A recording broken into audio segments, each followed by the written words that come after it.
রাত্র 3টার দিকে Abdul Muttalib বলেন, খবর পাইলাম আকাশে আমার নাতি হবে রে, নাম হবে মুহাম্মাদুর রাসূল।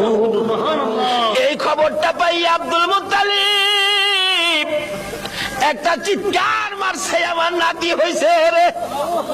দৌড়াইয়া আমেনার ঘরের দরজাটার সামনে দাঁড়াইয়া ধাক্কাইতেছে, আমেনা রে দরজা খুলে দে, আমার এতিম নাতিটারে আমার কুলে উঠাইয়া দে, আমি আমার নাতিরে 2 গালে চুমাবো।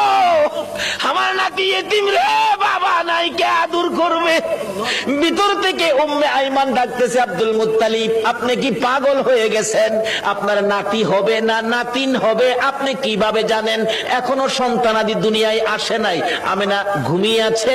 সুবহানাল্লাহ।